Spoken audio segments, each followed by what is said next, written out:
시작 페이지로서의 구글, 시작 페이지로서의 네이버, 저는 붕괴되기 시작하고 있다는 건데, 미국 소비자들 중에 5명 중에 3명이 AI에게 구매 결정을 하는데 반드시 물어본다는 거예요. 그러니까 10대와 20대도 네. 구매와 관련해서 리트넷에서 검색을 하고 있다는 거예요. 이미 한국도 SEO라고 해서 검색 엔진 최적화 이런 데서 되게 중요한 거는 키워드였어요.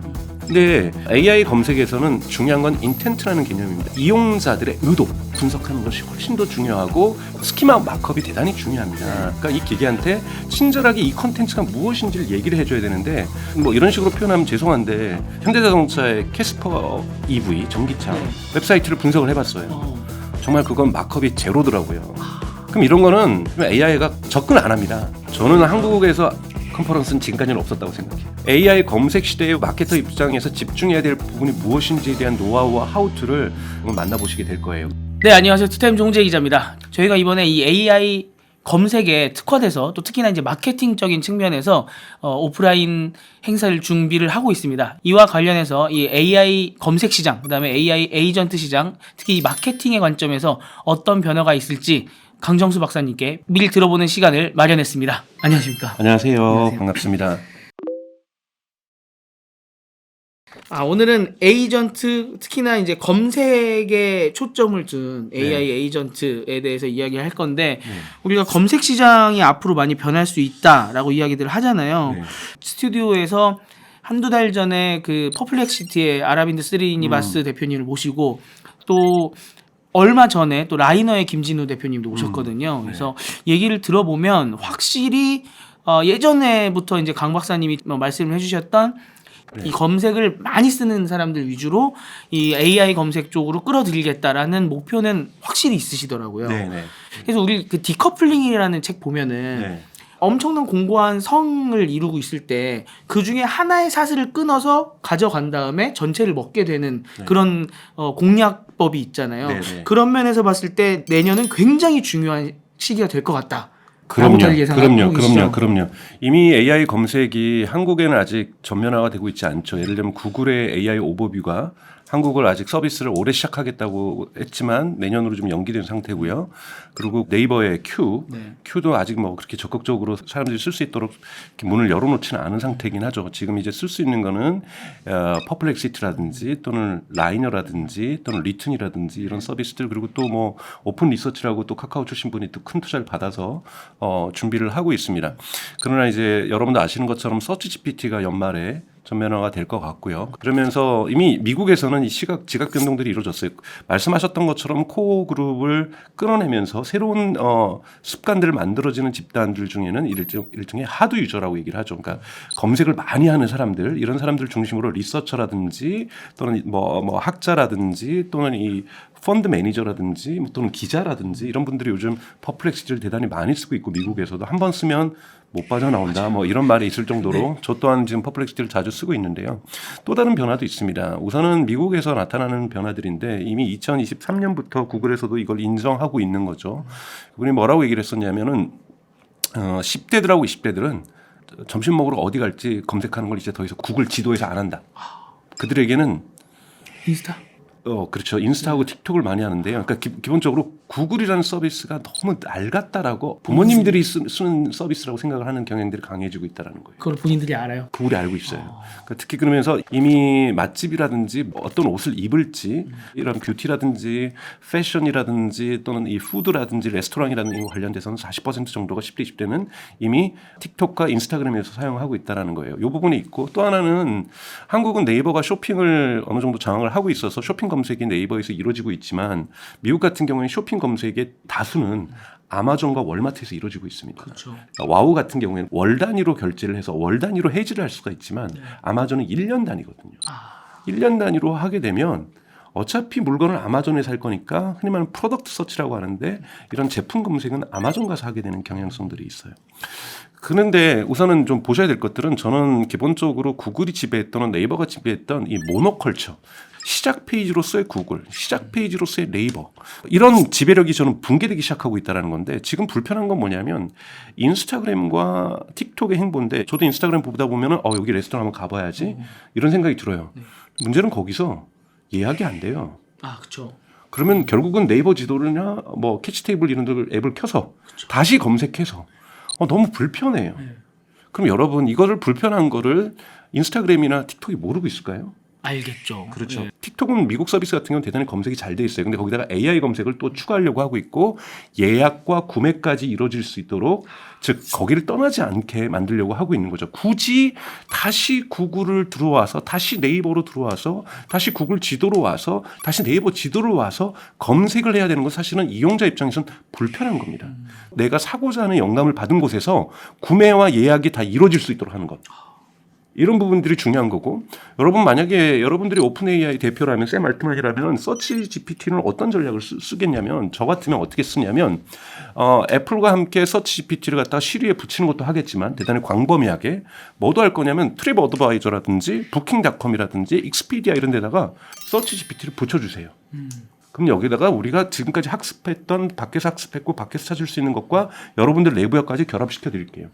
그럼 뭐냐면 우리 식으로 당근마켓이라든지 다양한 앱들에게 AI 검색을 서치 GPT가 버티컬로 밀어줄 수가 있다는 거예요. 네, 그렇게 되면 굳이 그 내가 즐겨 쓰는 앱을 떠나지 않고도 내가 찾고자 하는 것, 또 퍼플렉스 대표는 얘기를 했잖아요. 우리는 앤서 엔진, 답변 엔진을 넘어서 액션 엔진으로 가겠다. 그게 뭔 말이냐면 거기서 구매까지 이루어지게 하겠다는 거거든요. 서치 GPT는 왜 그 생각을 안 하겠어요? 그러면 서치 GPT 같은 경우에도 거기서 구매까지 이루어질 수 있어서 내가 지금 즐겨 이용하고 있는 앱을 떠나지 않아도 가능해질 수 있다. 이런 걸 보고 변화가 되는 거고요. 또 하나 AI 검색을 도입한 곳이 또 있습니다. 바로 아마존이에요. 아마존이 러퍼스라고 하는 일종의 여러분들이 보기에는 아마존 앱을 키시거나 아마존 웹사이트에 들어가시면 되게 전면에 러퍼스라는 것이 강조되고 있어요. 이 러퍼스는 채팅 앱 같은데 사실 러퍼스라는 것은 LLM, 거대 언어 모델이에요. 이 거대 언어 모델을 전체 웹에서 월드와이드 웹에서 학습을 시켰고 추가적으로 아마존의 리뷰를 학습을 시켰어요. 리뷰를요? 네, 고객들의 평가를 추가적으로 시킨 겁니다. 즉 아마존 내부의 데이터만을 가지고 이 친구가 답변을 해주는 게 아니에요. 그런데 러퍼스는 대부분 제품을 5개만 추천을 해요. 제가 물어봤거든요.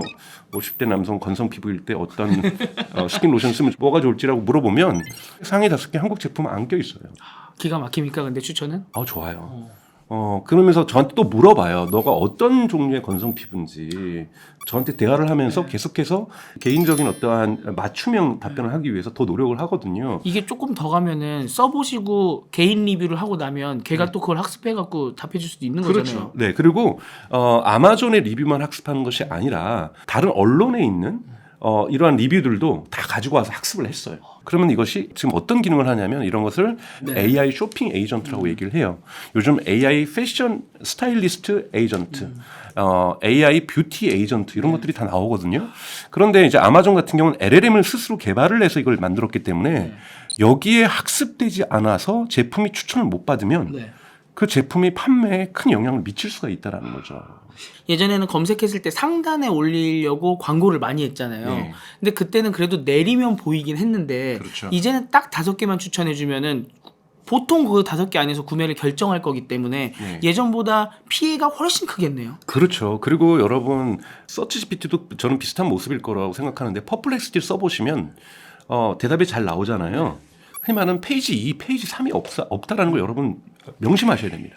2, 3에서 발견될 확률은 워낙 작긴다고 하지만 그렇게 가지도 않는다라는 거예요. 소비자들은 일종의 짧은 답변인 거죠. 내가 원하고자 하는 답변을 바로 얻어버리게 된다라는 거고 점점 에이전트라는 것은 메모리라는 기능을 갖게 될 건데요. 메모리가 확장돼서 저의 개인 취향을 알게 된다라는 거죠. 예를 들자라면 제가 고양이 이름이 봄인데 제가 이 GPT랑 이렇게 대화를 하면은 제가 고양이 얘기를 하면은 봄이 말씀하시는군요. 맞아요. 그래서 봄이가 이럴 때는 뭘 사주면 좋을까? 라고 하면은 하더라고요. 장난감을 조금 더 다양하게 한번 사주는 건 어떨까요? 이런 제안을 한단 말이죠. 그러면서 거기서 내가 그 친구를 제가 신뢰하고 봄이라는 애 이름도 기억해 주는데 그리고 봄이는 마저 턱 밑을 만져주면 좋아했던 그 봄이를 말씀하시는 거죠. 이렇게 얘기를 하면서 저희 고양이의 취향까지도 알고 있으면 저는 이 서치 GPT라든지 이런 GPT를 신뢰하게 되는 거잖아요. 그럼 거기서 구매 추천에 대한 신뢰도가 높을 수가 있습니다. IBM에서 이번에 미국에 있는 소비자 리포트를 하나 만들었어요. 미국 소비자들 중에 5명 중에 3명이 AI에게 구매 결정을 하는데 반드시 물어본다는 거예요. AI에게만 물어보는 것이 아니라 검색도 해보고 아마존에 가서도 검색을 해보고 즉 특히 고가일수록 상품 가격이 높을수록 AI에게 반드시 물어본다는 거예요. 특히 뭐가 또 있냐면 파이낸스 제품도 있어요. 특히 보험을 누가 친구가 뭐 들자고 권하고 누가 걸자라면 반드시 물어보기도 하고요. 생각해보면 저도 검색하거나 그럴 때 AI 검색만 하는 건 아니지만 그렇죠. 그게 요새는 필수적으로 들어가요. 네. 예, 그러니까 네이버, 구글에서 검색하고 AI 검색도 다 해보거나 아니면 AI 검색을 하고 이걸 시작으로 뭐 구글, 네이버 검색을 하거나 그 안에 의사결정 중에 5분 중에 3명이 쓰신다는 거는 그런 면에서는 진짜일 수 있겠네요. 그렇죠. 그래서 좀 결론 요약해서 좀 다시 말씀을 드리면 라이너처럼 코어를 공략하는 공략도 있지만 이미 광범위한 젊은 세대들 같은 경우에는 이미 구글에서 네이버로부터 이탈하기 시작을 했고 다만 이것이 조금 불편하기 때문에 다시 돌아오는 경향이 있는데 이 부분은 극복될 가능성이 매우 높고 왜냐 메타도 인스타그램과 왓츠앱과 페이스북의 검색 기능을 AI 검색으로 강화한다고 얘기를 하고 있거든요. 또 서치 GPT는 대단히 버티컬한 영역으로 앱들 영역으로 결합할 가능성이 높다라는 거고 가장 중요한 것은 즉 AI 검색이 조금 더 한국보다 대중화되어 있는 미국 같은 경우에는 소비자들이 AI 도구들과 AI 검색을 갖다가 구매 결정을 할 때 사용하고 있다라는 것 그 비율도 대단히 마이너리티 소수가 아니라 5명 중에 3이라는 것은 50%가 넘는 거잖아요. 그렇기 때문에 AI 검색을 통해서 무언가를 판매하는 기업 입장에서는 AI 검색을 놓친다라는 것은 앞으로 미래 시장에서 큰 손해를 보게 될 수밖에 없는 이런 구도로 재편되고 있다. 저는 뭐 이런 얘기하면 좀 죄송한데 이렇게 아는 분들이 이렇게 보험 들라고 연락이 오면 요즘은 보험 드는 거절하는 근거도 제가 A한테 물어보거든요.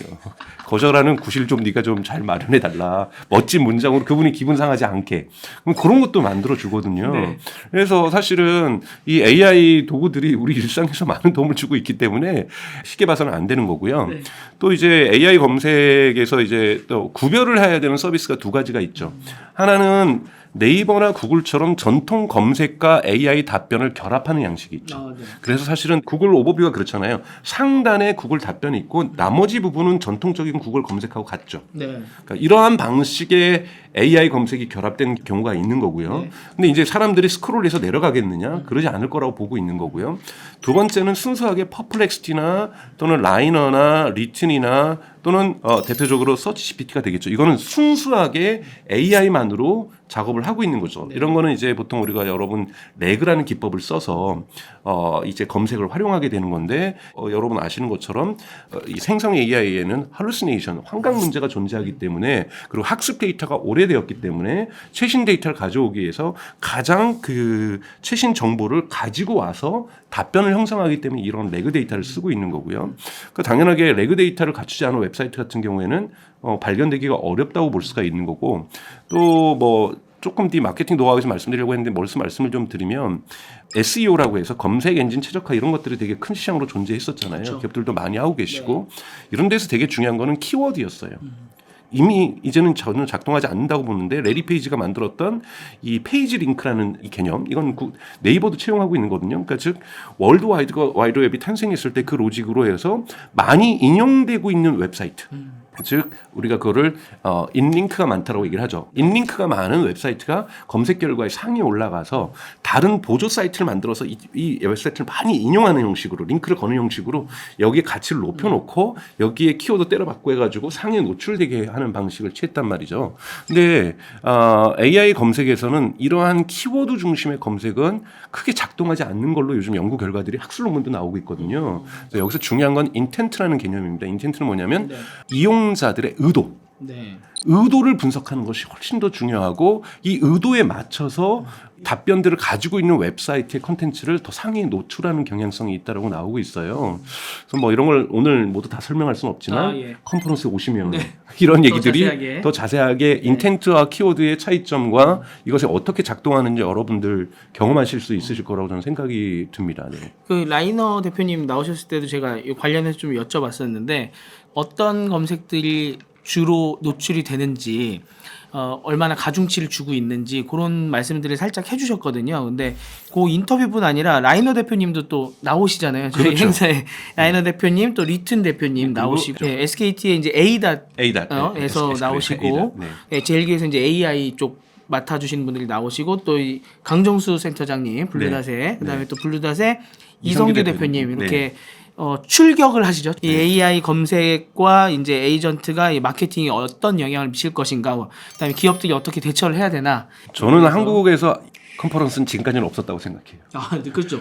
제가 꼭 자랑하려는 게 아니라 네. AI 검색 시대에 우리가 무엇을 준비하고 그리고 마케터 입장에서 집중해야 될 부분이 무엇인지에 대한 노하우와 하우투를 방대한 연구 결과뿐만이 아니라 사실상 구체적인 데이터로도 여러분 만나보시게 될 거예요. 그래서 이번 행사는 저는 대단히 중요하고 지금 AI 검색 시장과 AI 마케팅 시장이 현재 초기 상태라 할지라도 이미 여러분 느끼겠지만 2025년 내년을 준비하셔야 되고 AI 검색이라는 것은 그러면 AI 검색에 우리가 대응을 해야지라고 해서 짜자잔 준비한다고 일주일 만에 AI 검색의 결과에 우리가 갑자기 없다가 나타나느냐 이런 일은 절대 없습니다. 네.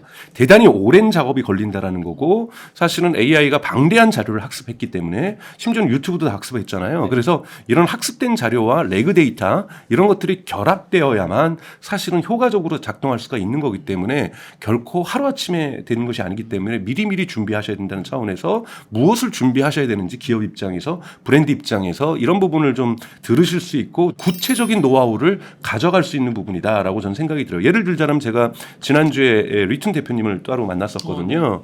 잠깐 제가 데이터를 물어봤어요. 근데 리튼 같은 경우는 이제 MAU가 리튼은 이제 앱보다는 웹을 더 많이 사용하고 있더라고요.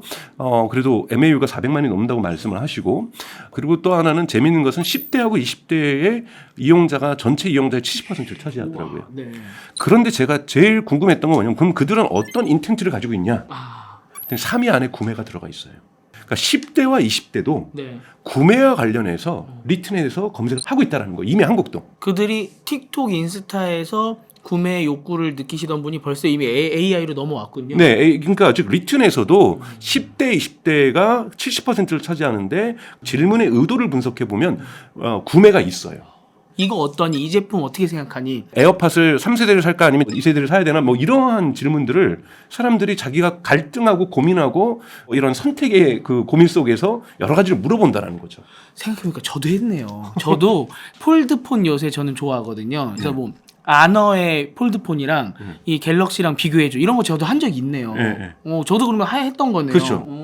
이러한 의도들이 분명하게 존재하고 있다라는 거고 여기에서 어떤 브랜드가 1위에 노출되는가 2위에 노출되는가 예를 들자면 에어컨을 하나 우리 집이 크기가 이 정도인데 추천해줘 그러는데 거기에 삼성 에어컨이 먼저 나오느냐 LG가 먼저 나오느냐 캐리어가 먼저 나오느냐 이건 엄청난 차이거든요. 그렇죠. 여러분. 그러니까 이런 부분에서 순위가 바뀔 수도 있지만 순위가 고정될 수도 있는 거고 각 기업들은 어떻게 대응해야 될 것인가. 심지어는 저는 그런 것도 물어봐요. 예를 들면 저희 부모님 나이가 많으시니까 스마트폰을 추천해줘.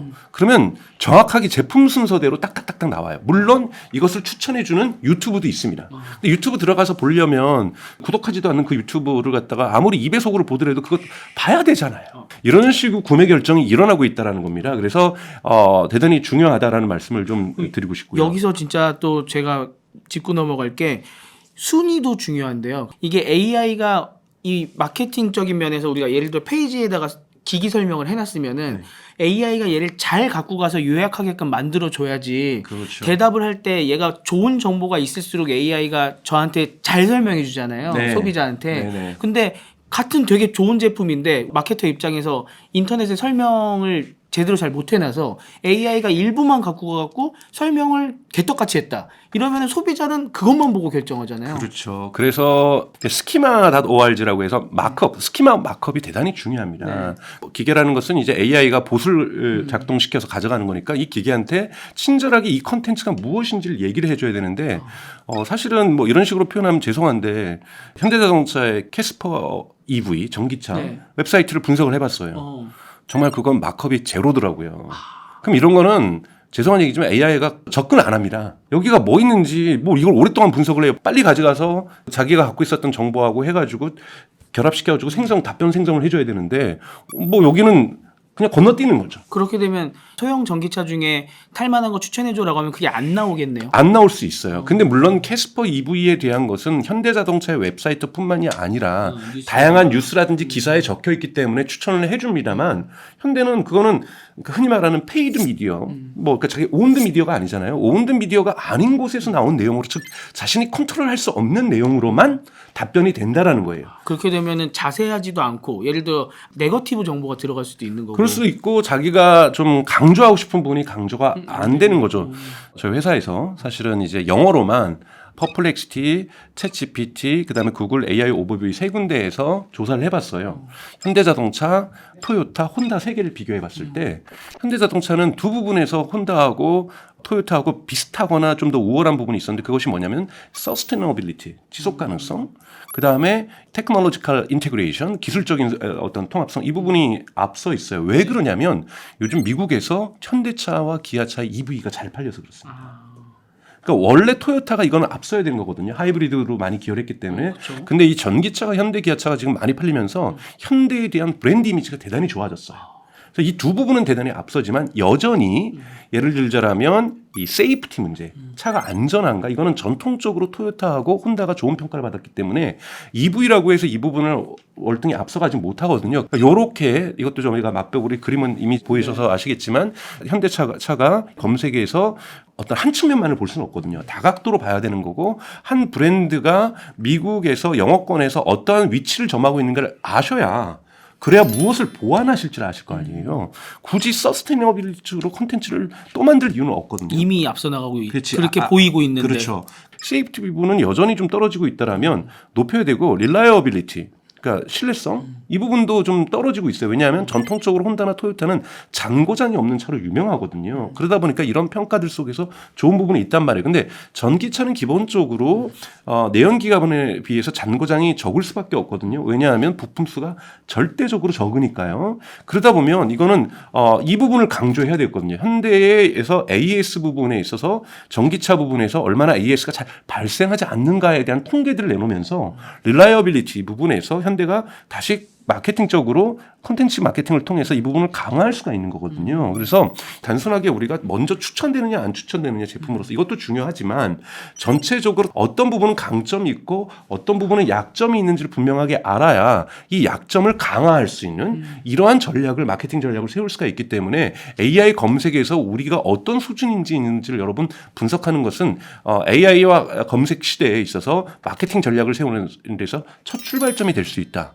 그럼 지금 말씀 주신 거는 이 브랜드 이미지라는 게 예전에는 막 소비자 그룹을 포커스 그룹이라고 하나요? 네. 막 이렇게 여쭤봐서 이 회사가 나요, 저 회사가 나요, 온갖 시간과 비용을 들여서 아 우리 브랜드 이미지가 이렇구나, 이게 조금 좋게 사람들이 받아들이고 있고 이게 좀 안 좋게 받아들이고 있구나, 이제 이런 걸 파악을 했잖아요. 네. 근데 이제는 AI 검색에서 우리를 어떻게 평가하는지만 잘 조사를 해봐도 네. 사람들이 우리의 브랜드를 어떻게 받아들일지를 미리 예측할 수 있다는 거잖아요. 정말 똑똑하세요. 그러니까 즉 시장 조사를 다 해주는 거죠.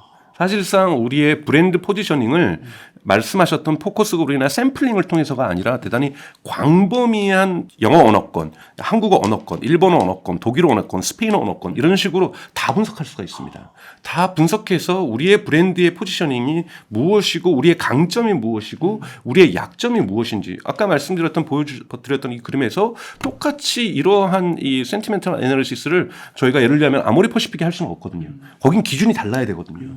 또 뭐 예를 들면 코카콜라는 F&B는 또 기준이 또 다를 수밖에 없는 거고 사실 브랜드의 포지셔닝을 조사하는 방법은 다양할 수밖에 없거든요. 이런 부분들을 여러분 오셔서 보시면서 아하 우리의 각 브랜드마다 우리의 포지셔닝에 있어서 저희가 대표 기업들은 아마 이 자리에서 분석이 소개가 될 거예요. 그래서 이런 것들을 보시면서 여러분들 아하 우리 뭐가 부족하구나, 좀 있으면 우리 회장님이 뭐 때문에 기분 나빠하시겠구나 이런 것을 여러분 아실 수 있고 아하 지금 11월, 12월 또는 내년 1월 우리가 정말 서둘러서 준비해야 될 것들이 무엇인지를 인사이트를 좀 얻어가실 수 있는 행사가 아닐까로 저는 생각하고 있습니다.